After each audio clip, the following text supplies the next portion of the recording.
Coming up now on Animal Outtakes, Petty bird, petty bird, petty bird, petty bird. this bird sanctuary receives hundreds of requests a month to take in more animals. Why there's a need to help these feathered friends. And I've had a steady eater right here. Yes. The beautiful color, long neck, and longer legs makes identifying this bird easy. Flamingos are a symbol of Florida, but finding a place to view them up close isn't easy unless you know where to go. We had a meaningful conversation over here, and our Inspector Planet, Dr. Tracy, is setting us straight. Do you know what this is called? If you said starfish, you may be wrong. The common names you may have been calling these animals actually are wrong.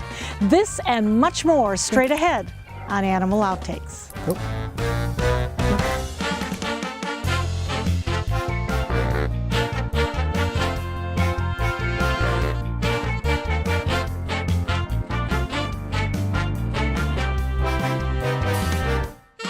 After your dog, cat, and fish, a bird is the fourth most popular pet here in the United States. Our feathered friends make good companions for pet owners who live in a small apartment where maybe a dog or a cat isn't allowed. But with any pet, there comes responsibility. And many birds have something most dogs, cats, and fish don't. They can be a long-time pet. And that's one of the reasons many birds end up at Zaxi Parrot Sanctuary.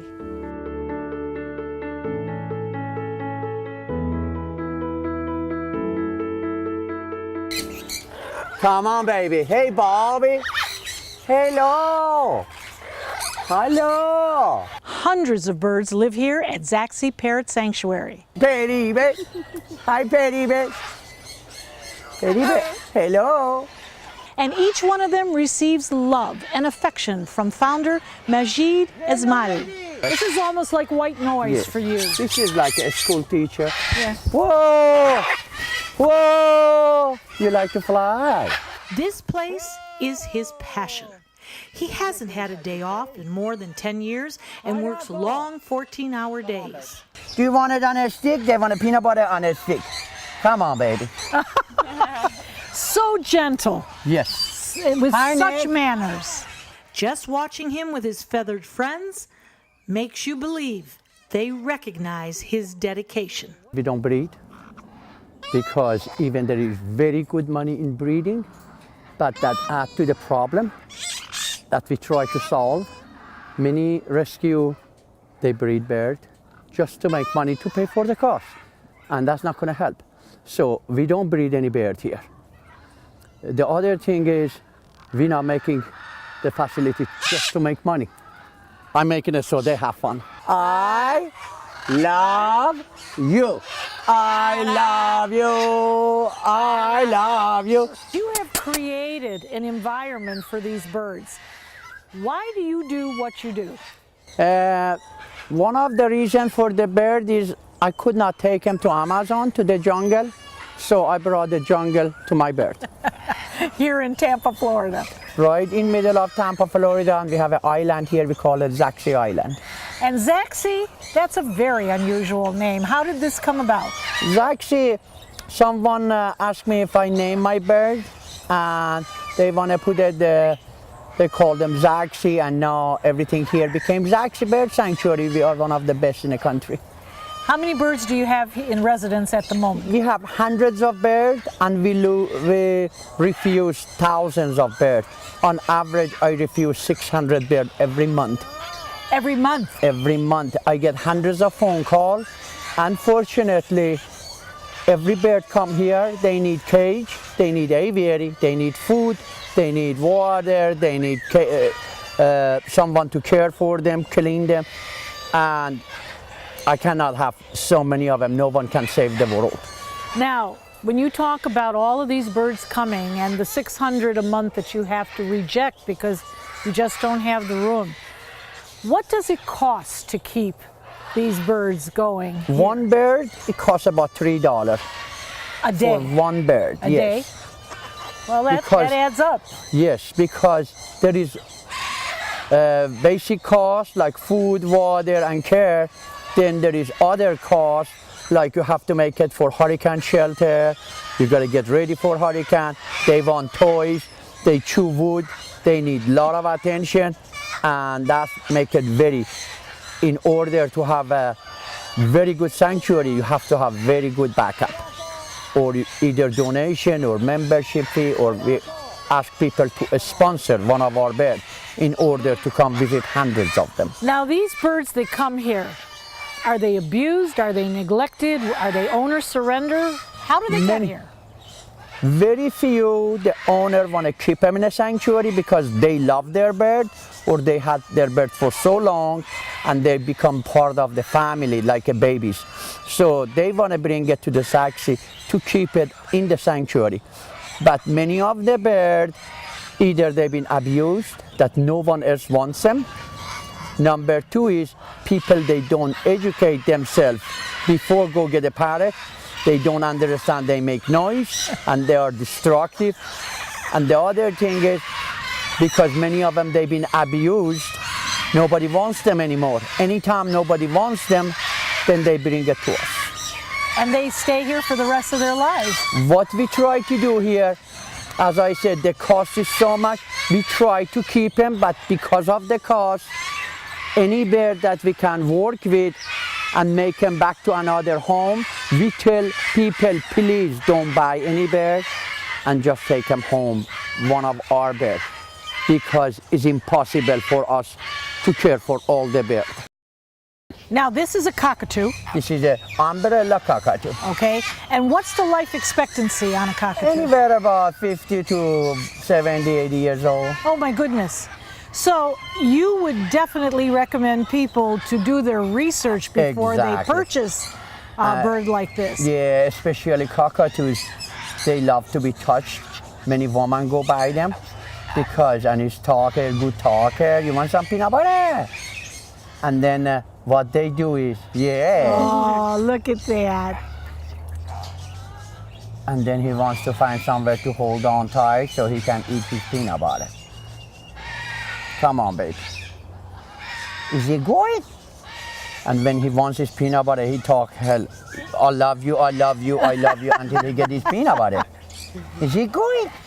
Now, cockatoos are noticed and known for their definite personalities. They have very forceful personalities.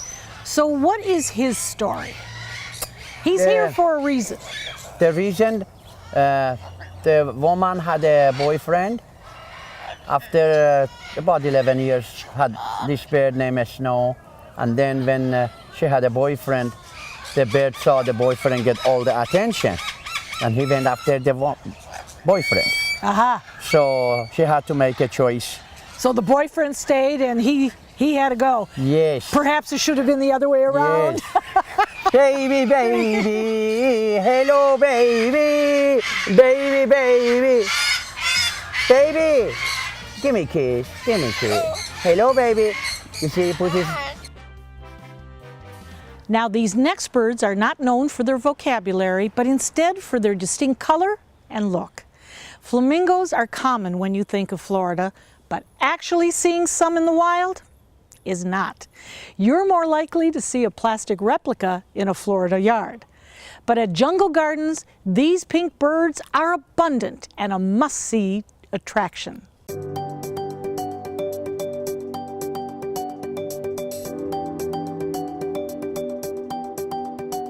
We are feeding the flamingos, and they are just so sweet, and they're gentle.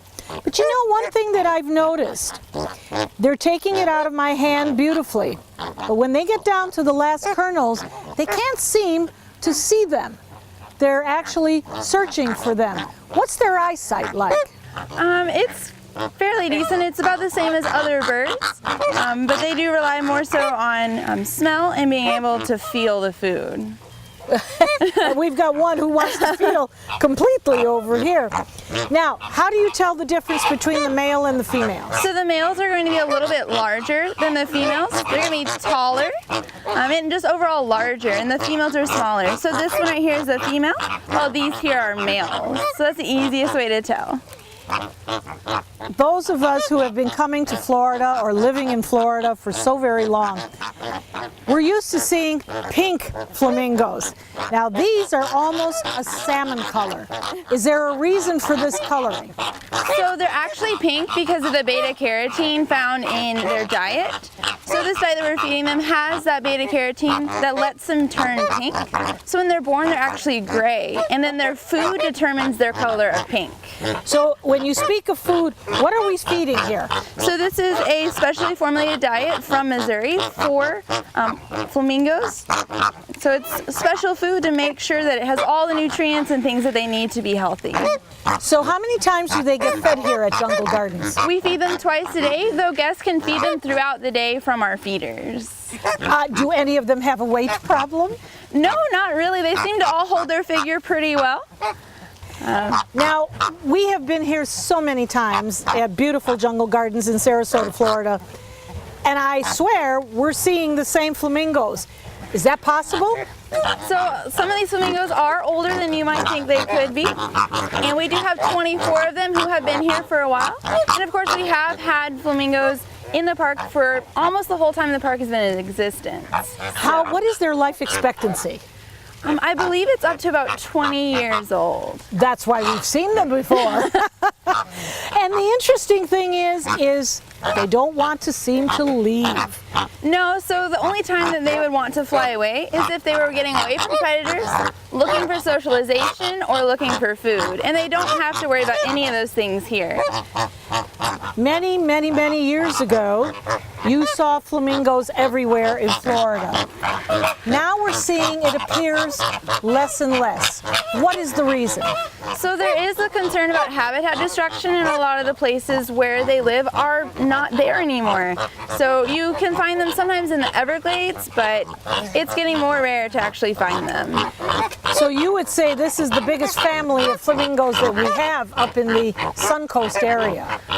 I believe so. There are other populations at other facilities that might have a few more, but we are the only place that has a free roaming flock, which is pretty special. They can actually go anywhere they want in the park, but they normally stay down here because they have all their friends, food, and water. It's really important for people to be able to actually interact with animals and have them be tangible. A lot of times we see animals on a TV screen or on a computer and we go, oh, okay, that's a flamingo.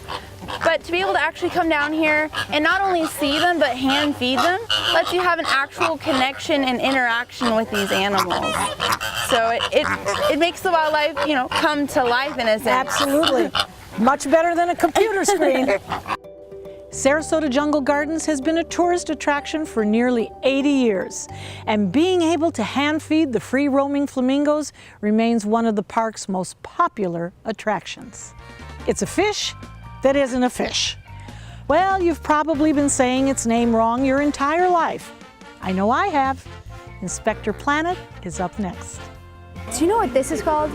If you said starfish, you may be wrong. Let's find out what makes a fish a fish.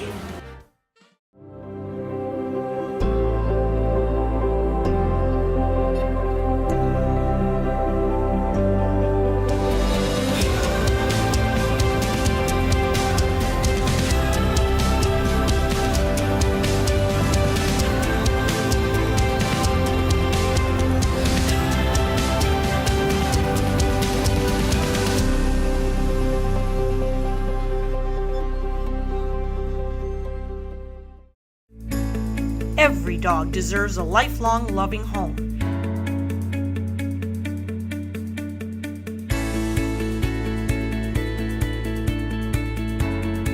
Dante's Den provides a pristine, comfortable haven for dogs that have been abandoned or surrendered by their owners. We ensure that every pup in our Joyful Dogs adoption program receives lots of love and attention, is properly immunized, spayed or neutered, and is in good health. Prospective pet parents undergo a thorough adoption review to ensure a lifetime of love and care. Find your new furry best friend at Dante's Den. For more information, go to dantesden.org or call 844-DANTES-DEN. Dante's Den, continuing the love.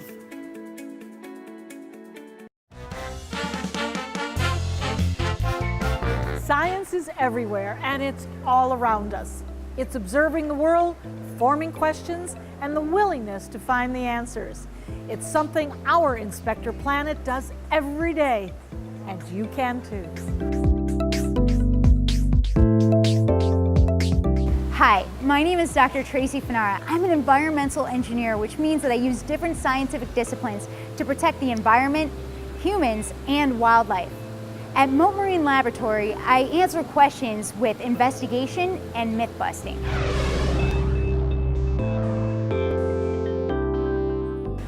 Oh, Tracy, look, this is a gorgeous starfish. Oh, isn't this beautiful? Absolutely beautiful. It is so cool looking, right? But Yeah. did you know that that's actually not a fish?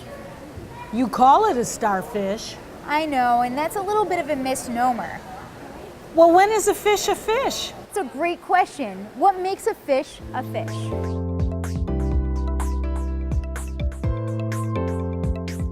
It sounds like an easy question. That's a fish. Here's another one. Yep, that's a fish too. But what about a starfish? A jellyfish? A cuttlefish? I mean, come on, they do have the word right in their name, so you would assume they must be a fish. But lo and behold, they are not. We need three things in order for a fish to be a fish. It needs to live in water, it needs to have gills, and it needs to have bone. Let's see if these cephalopods, like cuttlefish, are actually a fish. All right, well, we have a cousin of the cuttlefish here. This is the squid, and we've kind of opened one up to show you, and then I'll open this one up to show you. And yes, they live in water. They cannot survive on land. And so if you look inside, right here, you can see, you gonna guess what those are? Gills! Yes, it is their gills. We got gills, people! So that's one thing. And so in this one, we'll look and see how strong his skeleton is. So we'll pick him up and you'll see, yeah, he doesn't really have much of a skeleton. However, they do have a remnant of a skeleton. So they don't have bones, but they have this cool thing inside here. And I'm gonna actually rip this guy's out so you can see it. All right, so I'm gonna kind of peel this out. And you can see, this is called the pen. And so it's kind of plasticky, you wanna feel it? Ooh. So for this little squid, this is going to provide the structure for their body similar to a skeleton in a fish would, but it's not actually made of bone. Now with a cuttlefish, who's our cousin, they actually have a little bit more structure. They have a cuttle bone inside. I don't know if you've ever had a mouse. That sounds like a bone. It sounds like a bone, but it's not a bone. But it's similar to the pen in that it provides structure. So they have something called the bone, and they call themselves a fish. Exactly. They're But very neither of them are confused. Very true. Neither one is true, but they do live in water, so they do share some characteristics with fish. So it's got gills, it lives in water, but no bone. No bone. Are you sure that's not a bone? It's not a bone. We really need to rename these fish. We really do, I think. But luckily, Cephalopods. Those cephalopods, exactly. And do you know the best part about the word cephalopod? What? You can actually see the cephalopod right here. So cephalo means head, Okay. and pod means foot or feet. And if you look at a squid or cuttlefish, they pretty much have a head and feet. Cuttlefish, So do I. Am I a octopus, cephalopod? But you also have everything in between. And they just have heads and feet. Okay. And I have bone too. You do have bone. Are you a fish? I don't live in the water. And you have gills. Right. So 1 out of 3. One out of three. Nope. And for the squids, 2 out of 3 doesn't quite cut it. Nope. So we see now why a starfish shouldn't be called a fish at all. It does live in the water, but it doesn't have gills and it doesn't have vertebrae. But we call it a starfish. I think maybe we should start calling it a sea star. Well, that's beautiful. Yeah, and I didn't even make it up. So remember guys, anyone could be a scientist or an engineer with some passion, hard work, and an innate curiosity of how the world works. Look at that. Now we're all a little bit smarter. Sea stars, jellies, and sea cuttles is a more accurate term for these animals. It does make sense. It can be one of the hardest things to teach your pet. Tips and tricks is up next. Over 90% of the seafood that is coming in to this country is raised in areas of the world that don't have the highest standards. And so our approaches are aimed for two things. One is to help feed the world. The second is to do it in an environmentally friendly and sustainable way.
I know you have probably seen this before, a dog who is actually walking its owner. I hate to admit it, but it's happened to me a time or two. So what better advice to get from a dog trainer? How do you train your dog to walk on a leash? Paul, we have a little bit of a problem here. This is Macy, and of course we love Macy, and you saw exactly what she does. She jumps on just about everybody. And then in addition to that, when she finally does sit and we want her to walk, she's either ahead of us or we're dragging her behind us. What do we do? The walking and the pulling is an easy fix. When the dog, and it'll take about 15 minutes, which I'll show you, but it's, how do you handle, owner has to do it, the handler has to do it. It takes about 15 minutes, but repetition, you only need the length of your driveway in reality. When the dog starts to pull ahead of you, you as the leader of the pack, stop and turn around and go the other direction, and the dog comes with you. When the dog goes in front of you, you again stop and turn around and go the other direction. They get it in about 15 minutes. As stupid as that sounds, it works every time. Come here. Come on. Come here. Nope. Come on. Nope. Come on. See, she's already getting it. That she goes at my pace. Good. Come on. Why is that white spot bothering you? Come on.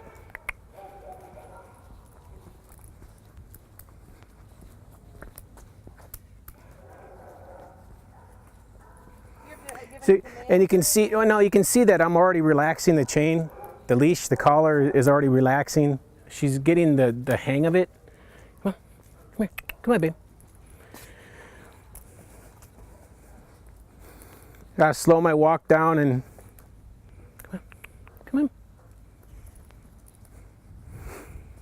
And you can gently pull back on the leash so she doesn't get too far in front of you. But she's getting the hang of it in just 5 or 6 turns down the driveway. Now, one of the things that we would like to address is this collar. It is not a choke collar. It's not a choke collar, no. It's a self-correcting lead. The dogs, it'll never physically harm a dog. It'll restrict the airflow until the dog itself understands that I have to go the opposite direction to let it loose. It doesn't hurt the dog. It doesn't harm the dog. We've used that leash, that collar, in police work for 27 years that I was involved in it, and it's been around a lot longer than that. So the collar doesn't harm a dog at all. So there is hope for Macy. There's absolutely hope for Macy. So training doesn't just involve that of your pooch. It also means you have to get rid of those bad habits too. Stick to it. Practice makes perfect, and that means for both you and your dog. Stay with us. More Animal Outtakes is coming up next.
We hope you had fun and learned a thing or two along the way.